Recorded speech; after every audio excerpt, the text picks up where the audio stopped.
It's good to see everybody this evening. Look forward to our study tonight.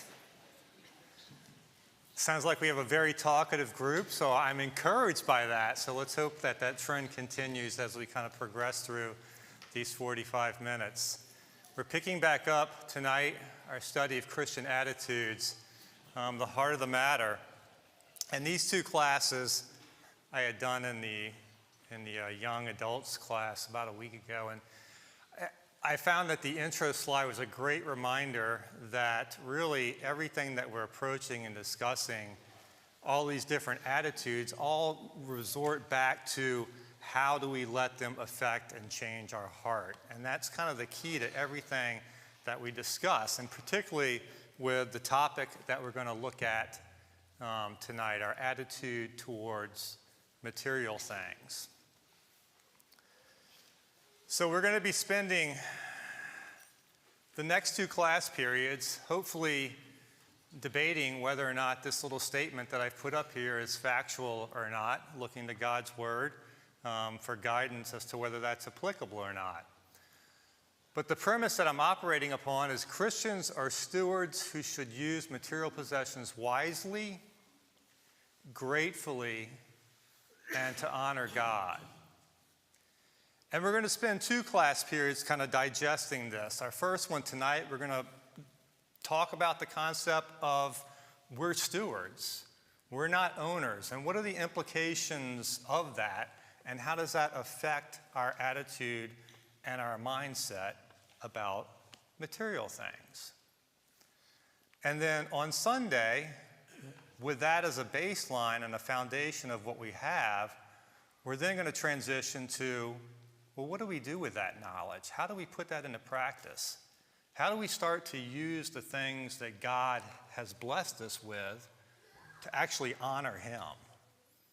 And that should shape the foundation of what our attitudes are. So hopefully we can get through that and develop those kind of concepts.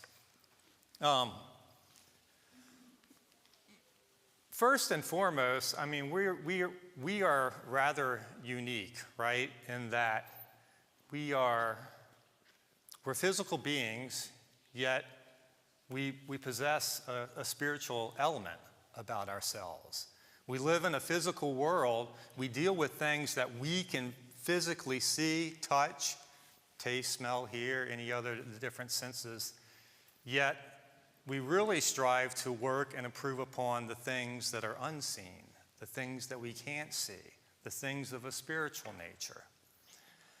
And so it's kind of because of that we deal both with the seen and the unseen. And so therefore the world versus God in regards to material things has very different perspectives, right? How does society measure success? What are some thoughts on that? The job title, the house you live in, the amount of money in your bank account, the car that you drive, all of those things. The job title that you have, the size of the house that you live in, the fact that you may live in a house, the type of car that you drive, the possessions. What else?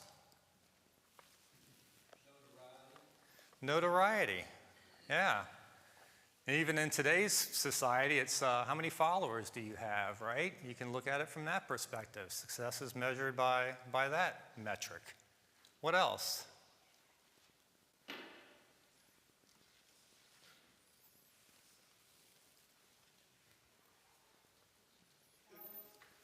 Power, yeah.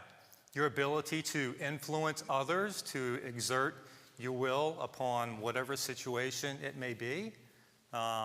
Those that thrive for that power and will do anything to kind of grasp and get a hold of more of that.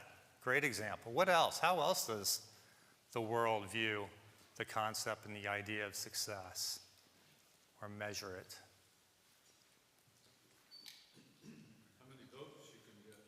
How many votes you can get? Yeah. That's a great example. How personable or of an individual are you to where you can rally a whole constituency towards an objective that you want to achieve. What else?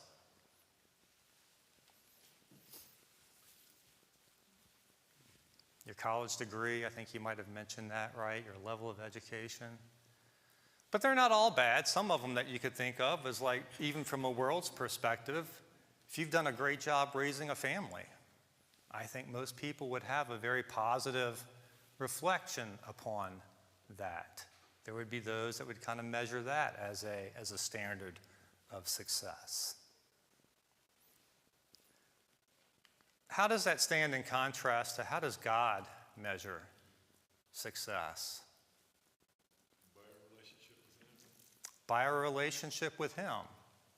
Are you either in or out of the relationship? That's kind of almost the bedrock of it. How else does it manifest itself?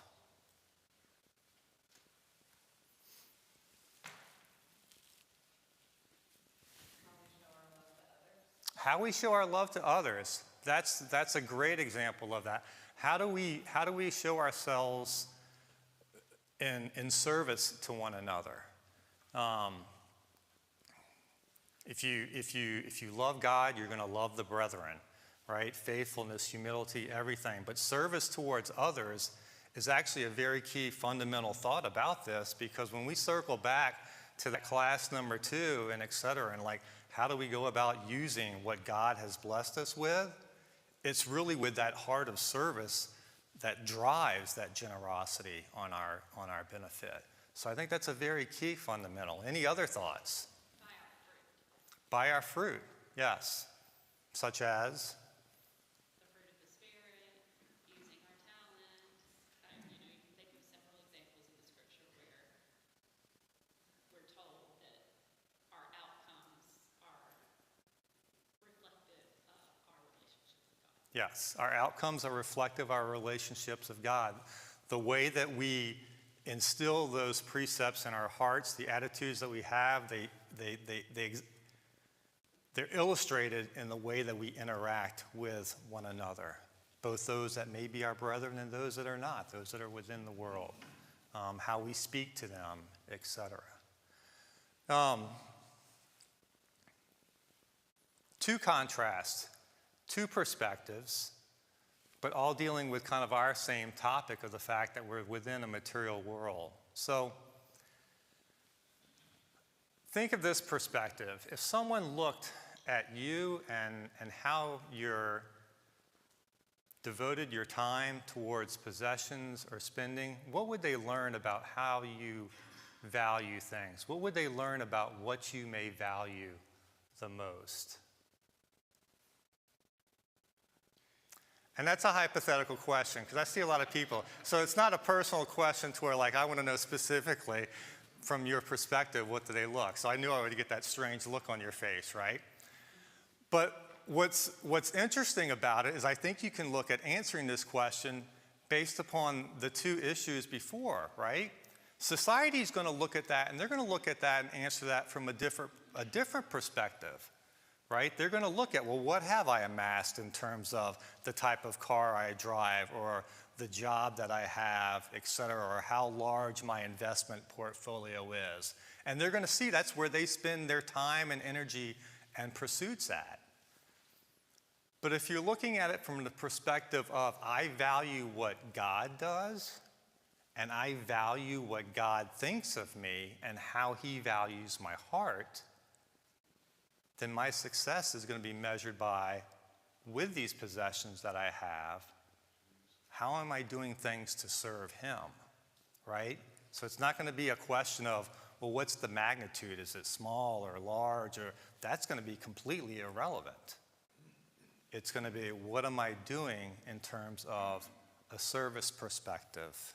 So how do we go about, in a sense, building our heavenly portfolio? One of the key verses to kind of start our conversation, Matthew chapter 6. Look at verses 19 through 21. here it's part of where Jesus is having what we kind of term the Sermon on the Mount, an extended discussion. Verse 19, he says, "Do not lay up for yourselves treasures on earth where moth and rust destroy and where thieves break in and steal. But lay up for yourselves treasures in heaven where neither moth nor rust destroy and where thieves do not break in and steal. For where your treasure is, there your heart will be also." What do you find interesting in this passage?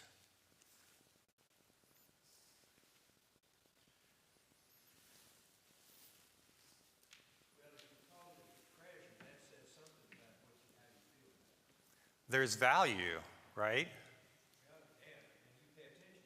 And you pay attention to it. You're going to devote time and energy to it. We see a lot of other parables about the illustration of God's word and finding, and it's like a treasure. It's like, well, I'm going to do everything I can to possess that, right? So there's value. One has more value than another, right? What does it say about the contrast between the two? One is perishable, one's not. One's perishable. Everything that society is measuring themselves by, everything that they're chasing, moth and rust, illustration here, moth and rust are going to destroy it. It's perishable. You can't even control it. You can't even put bounds around it. Thieves can break in and steal it, right? So as much as you may think you have control over it, at the end of the day, you likely don't. But what's the contrast to this? He says, lay up what?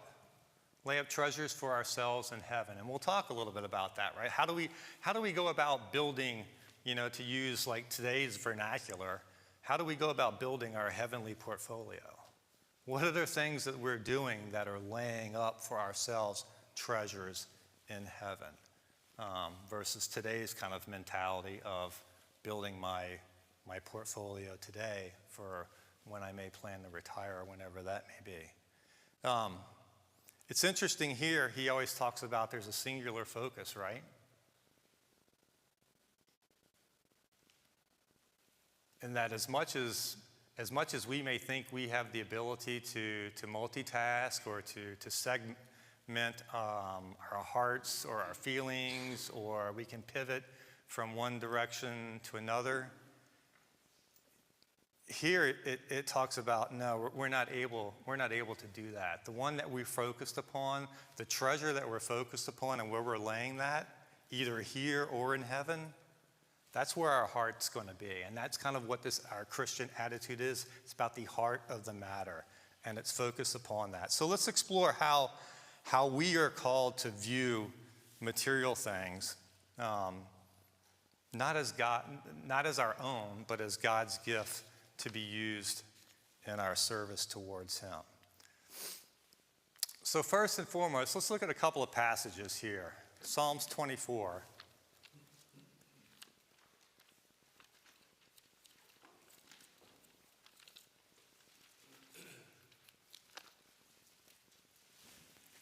And these hopefully kind of build, and there's so many you could draw from, right, to prove the point that we're going to kind of look at. But these generally help to build the foundation of kind of what we're building upon. Psalm 24 and verse 1, Psalm of David says, the earth is the Lord's and the fullness thereof, the world and those who dwell therein. What does that scream to you?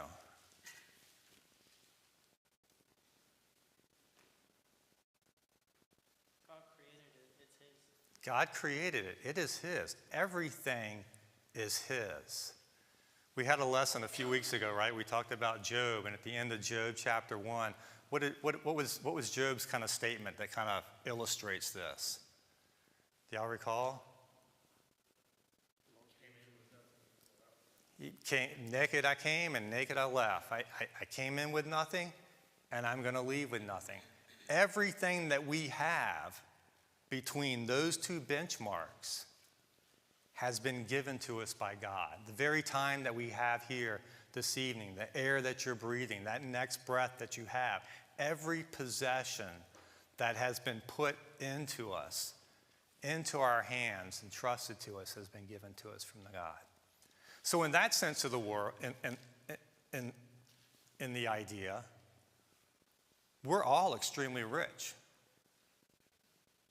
No matter where in society's mind you may think you are, or where society puts you, we're all extremely rich because we have more than what we had when we came into this world. So when we talk about our attitudes about material things, it's not, am I in a certain level, or it's where you're at. And where you're at is you have been blessed by God.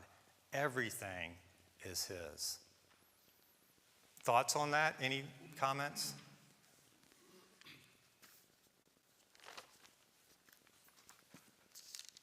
Look at 1 Corinthians chapter 4 then.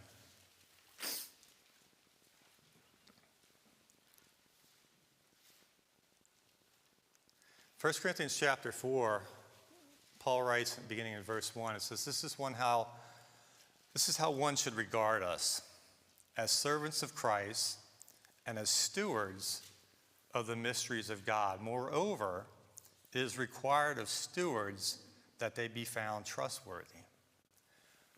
What is the idea of a steward? Someone who's entrusted with other people's stuff. One who's entrusted with other people's stuff, yeah. I actually, I always kind of get this, I hear that, I think of the vision of a caretaker, right? And I think of an old English farm, an English, where there's a wealthy landowner, and what does he do? He has caretakers that are there to manage the vineyards, to manage the fields, the livestock, whatever it may be. They are, in fact, stewards of his possessions, right? Amplified, they're doing it for his benefit, for his good. He's not managing it, but he's doing it to bring better, more wealth to him and whatever he wants to have done with that. Yeah, great comment. So today's word for that would be like a fiduciary, right?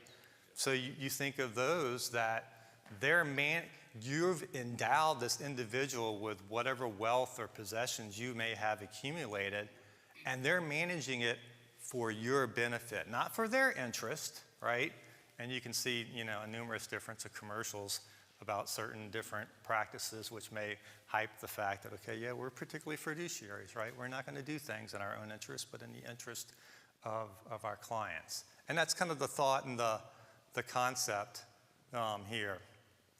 You can think of like, it used to be, right, you went on an airplane before, changing the terminology to flight attendants. It was a steward or a stewardess, right? You went on, they were entrusted with your well-being and your safety while you were on that plane.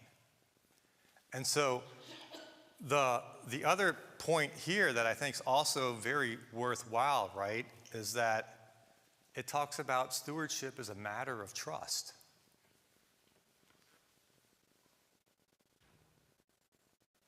And that is, I think, a very deep concept for us to think about when we think about material things and our attitudes toward them, that we have been entrusted with something. We are being viewed as trustworthy. And so therefore, how is that going to affect my behavior in regards to that? James chapter 1 and verse 17, we won't turn and look at that, but that really just kind of speaks to the idea that every good and perfect thing comes from the Father above, right? So knowing that God's the true owner, knowing that we are viewed as stewards, knowing that stewardship is a matter of trust, how should that affect our attitude about daily life or change our perspective and the way we view the things that belong to God? How has it changed yours? But it should make you less selfish. Should make you less selfish, yeah. Hoard less and be more generous with what God has blessed you with to fulfill other people's needs. I Yeah. also want to make a quick Yeah. stewardship. In 1 Corinthians 4, yeah, she says it's stewards of the mysteries of God. And then, moreover, it is required in stewards that one be found faithful. So, as faithful as we should be with God's physical, material possessions, which I know is what we're talking about, even more so the spiritual possession that we're all With his word. Yeah, great comment. we Yeah, have to be very careful. yeah, absolutely. Good point. I should have, yes, that's specifically what he is talking there, and I was just kind of drilling down into the concept and the idea of steward and how that involves trust. I think Tim? the other piece we should do is ask him, what use does he want me to make of this? How can I be the steward that he wants me to be with this? He's told us, am I going to be in alignment with what he wants? Yeah, absolutely, absolutely. Other thoughts? If you have an understanding that God is the true owner, God is the creator, and we are nothing without God, if you have the understanding of what a stewardship truly means, and that there's a strong, high level of faith that is entrusted in us by our creator, we ought to be just oozing with praise every single moment of every single day for the fact that God Almighty has given us this ability to have these type of blessings. It should just be on our lips. As Brother Nick said on Sunday, it should be interjected into every piece of our lives. Yeah, great comment. High level of praise because the I gets removed out of the equation. It's no longer the I, and we'll talk a little bit about the I, but the I shifts more to the praise of God and what he has given to us, right? Yeah. One words up there, how about our attitude? Well, our attitude, to some degree, is our persona, how we see ourselves. Whether or not that aligns with how we're supposed to see ourselves, because that, your persona is your rudder. It guides where you're going. And so, the first thing that has to be right is an attitude, not a checklist of do this, and do this, and do this, and do this. The whole thing comes from the attitude, your persona, how you view yourself. Yeah, great comment. Your attitude is your persona, it's your rudder, it's your heart. It helps to steer what's going to happen in regards to each of these, right? I just, I think our attitude changes. Sorry, yes. God has given us all kinds of things to do mentally, abilities, and we're to use these abilities, as it shows from the Bible, where the three men, the man in charge said, I have 3 people working for me. Here, take some money and go do something. What happened to them? The ones that worked got benefits. The ones that didn't work or didn't use the benefits that they had got thrown out. That's the same way with us. If we just can do things and don't do them, we're in trouble. Yes, great comment. And that is actually a great preview of on Sunday. So if you want to read the entire Matthew 25, all of it, we'll be spending a good amount of time in Matthew 25, which covers that very topic. So excellent point. Excellent point. I thought of, your attitude should change just from the perspective of the care and the thought that we apply towards things, right? We generally have a tendency in the society that can be very wasteful in regards to things. Does your attitude shift to no longer being wasteful but being thoughtful? Does it change our approach to how we utilize material things? Is it for self or is it for others to honor and glorify God? Does it change our perspective on who provided to us, right? Does our mind shift more from well, I've worked hard for this. I've done all the legwork to get the education, the employment. I've busted myself for so many years to get the promotion. This has all come to me because of the abilities that I have put towards it. And then eventually, does it open our hearts more to view generosity as something that's really natural, right? That our mind just naturally thinks in that perspective instead of being forced because of the realization that it's never was ours to begin with. God gave it to us for a purpose. Other thoughts? Anybody? I think, Roger, I guess what's kind of drawing on me in this discussion is it's hard for us because we only really see what's around us or in front of us, or maybe that next step. So it's like I want to work really hard because I want to be secure in retirement. Yep. Because frankly, that's all I can kind of see is what's next. And it makes me think, like my kids, they may be freaked out about one upcoming test. And I have a broader perspective that I can say that one test is not going to matter. There's a much bigger arc to things that you can't see past. And I think we're all guilty of that. Yep. And that's really what God's trying to force upon us a little bit here is everything that's in front of you and that next step, it's only temporary. If you can set your sights on the permanent, then your whole attitude, and that's obviously why we're talking about this, completely changes, just like our kids' attitude towards that one big test that they absolutely can't fail. Yeah.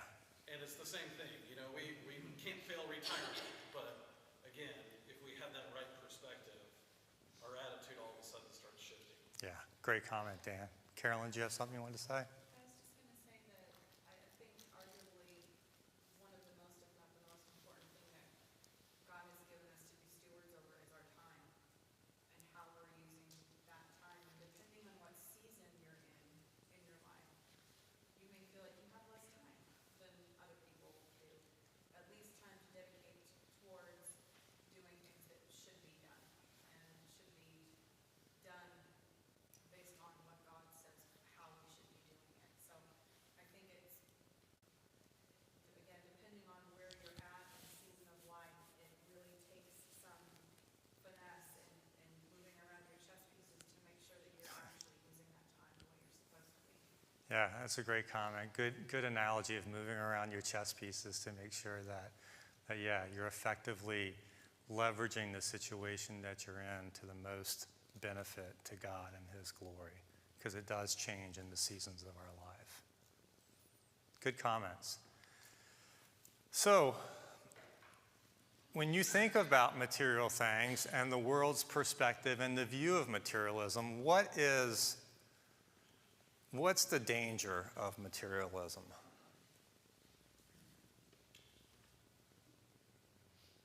It's like you said back in Matthew, it's where your heart lies. It's where your heart lies.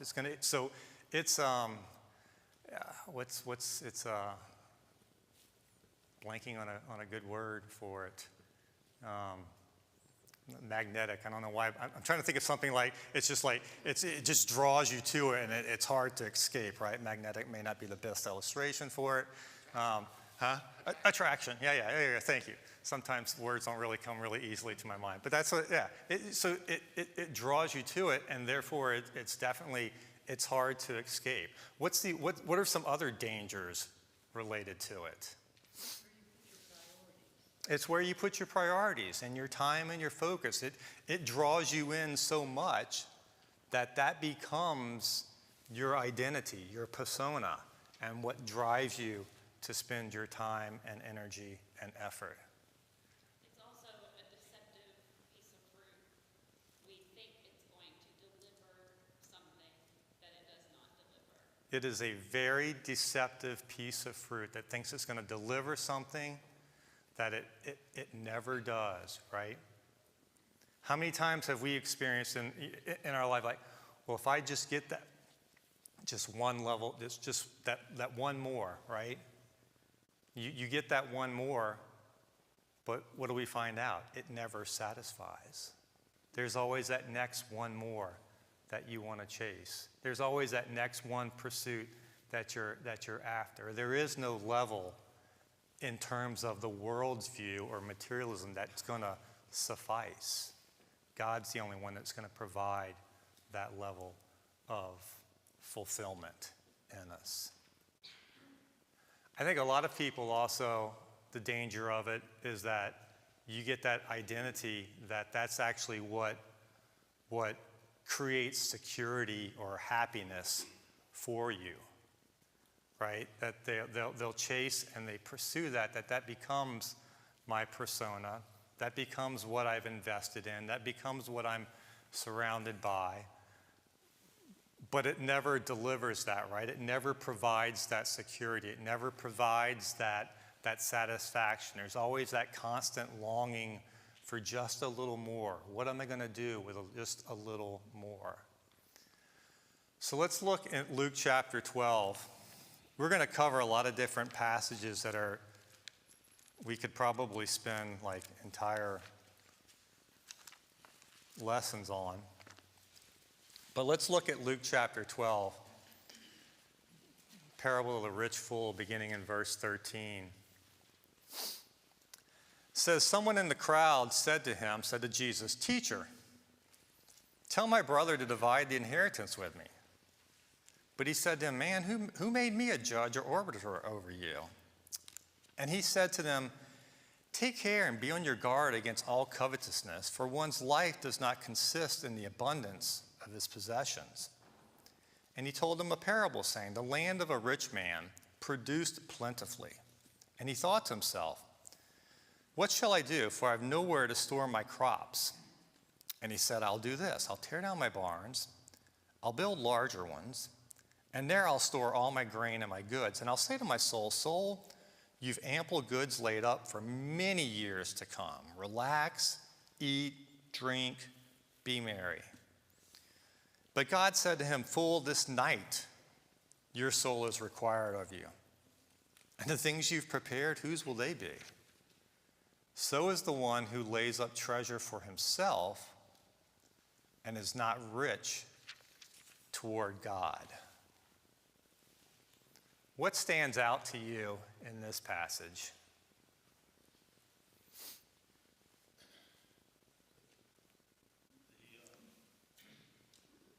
Landowner, when you read what he says, everything's about him.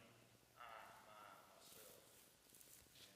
And it's totally centered on what he thinks is best for him, how he's going to maximize that.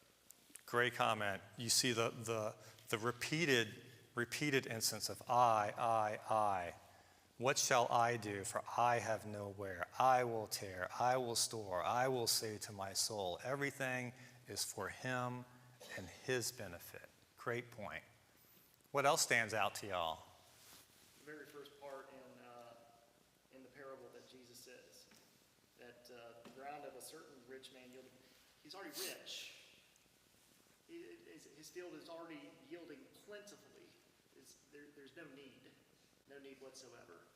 But through the greed of the man's heart, he wanted everything and more.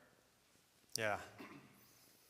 I think that's an interesting comment because one of the things you observe in here is really that he's not really condemned for being wealthy. He's been blessed. What he's being condemned for is how that has altered his view and left him self-centered and unprepared for eternity, right? Yeah, specifically in verse 21 it says, "So is he who lays up treasure for himself and is not rich towards God." And That's is the not. condemnation part. Yes, absolutely. Not rich towards God. Not rich towards God. Yeah, to J. Clark's point, he was already rich. He had barns, he had crops, he had stuff already stored. But to your point before, it was not enough. Yeah. So there's always going to be one next step. Yeah. And so he wanted to tear down his barns and build bigger ones so he could store more. What else do y'all find interesting in this passage? It calls what he's doing covetousness. Usually we think of I covet what somebody else has. I want to have that thing. This is more of what he already has. Yeah. It's a fascinating way of looking at it. Yeah. And we know covetousness is sin. Yep. That's the Great comment. Anything else? It also seems like his motive is just to store it up so that he can relax. It's So not that like, he "Oh, can, it's harder so that I can glorify God with what I've done." right. I can just, lay back on my couch, kick my feet up, just enjoy the rest of my days of my life in ease. We should always be ready spiritually.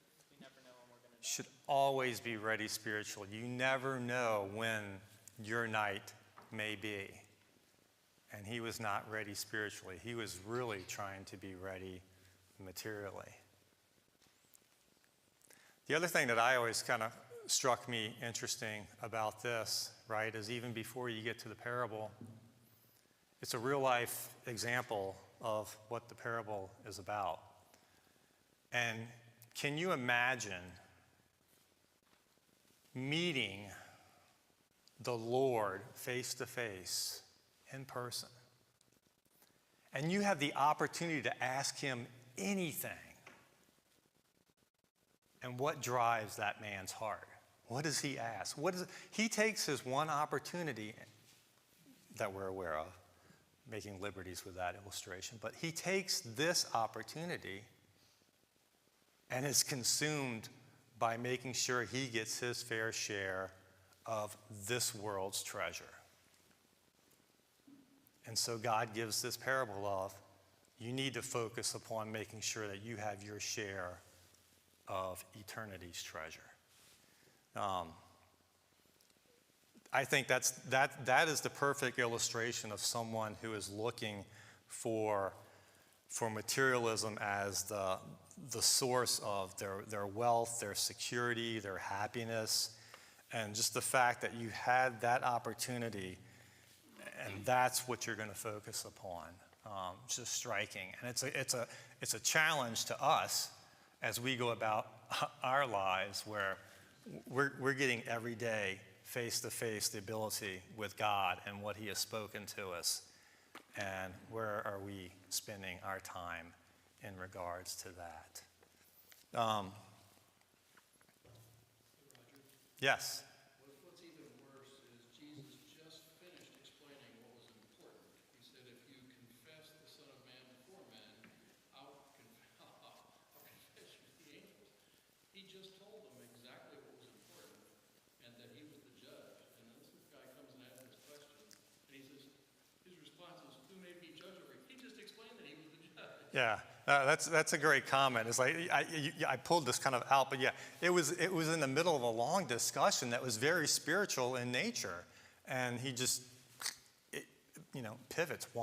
We'll talk about the word wandering later, but he just kind of wandered off from the path and was more focused upon, and we need to be cautious of ourselves that we don't wander. When we're talking about the inheritance, it makes me think of when people put money as such a priority and how it comes between family members and just what it can do when that's what they care about and can break up families and like that because they're not putting the right things as their priority. Yep. Great comment. Great comment. Going back to Matthew chapter 6.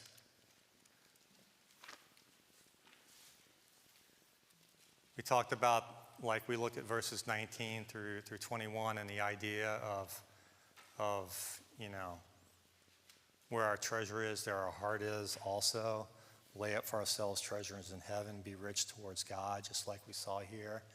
And verse 24 kind of illustrates that point, right? That we can't serve two masters. One's going to dominate our heart. There is not enough space in our heart to allow us to operate effectively one way or the other, right? It says no one can serve two masters. Either he's going to hate the one, love the other, he'll be devoted to the one, despise the other. You cannot serve God and money. You can't do both. Another passage, very familiar to all of us, right? 1 Timothy chapter 6.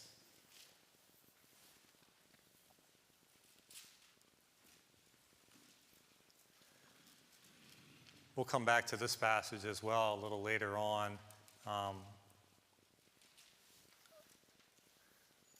It's interesting, it says, there were those that, like in verse 5, those that were like pursuing godliness as a means of gain, right? But in verse 6, he says, there is great gain in godliness with contentment. For we brought nothing into the world, and we cannot take anything out of it. Thoughts that we've already kind of illustrated and touched upon, right? But if we have food and clothing, With these we will be content.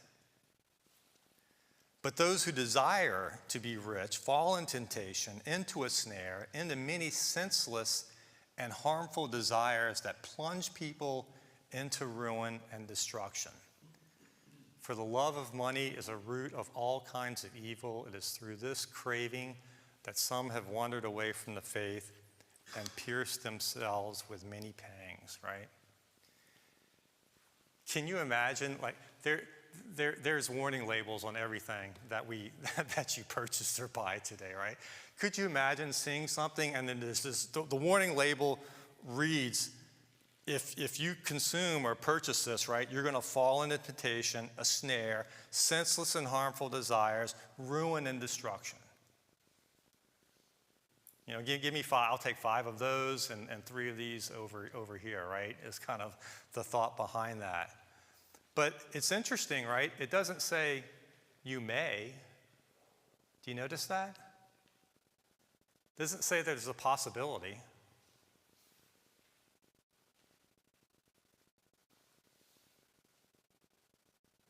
They will fall into. The ones that possess the desire, the ones that possess the love, you will go down the path of senseless and harmful desires that will plunge you into ruin and destruction. Because it's not the money itself, it's the love, it's the heart, it's the root that then springs forth all kinds of evils. And it's the idea of they're pierced themselves with many pangs. And the idea of being pierced here is not your ear being pierced, but it's much more like skewered, intense pain as a result of that. So in that regard, we've kind of talked about this a little bit, but what are modern signs of materialism in our culture today? I mean, we live in a capitalistic society, right? Like, I have capital, and I am going to employ that in any means possible to acquire more capital from others. How else does it manifest itself? Inordinate amount of time spent doing that. That's what your every waking moment's about. Inordinate amount of time spent doing it. People chase this so much, the idea of possessions, etc., that it comes at the cost, we see it comes at the cost of family. It comes at the cost of prayer. It comes at the cost of your relationship with God. It comes at the cost of service to others. It has so many ramifications upon our relationship with God. So how do we go about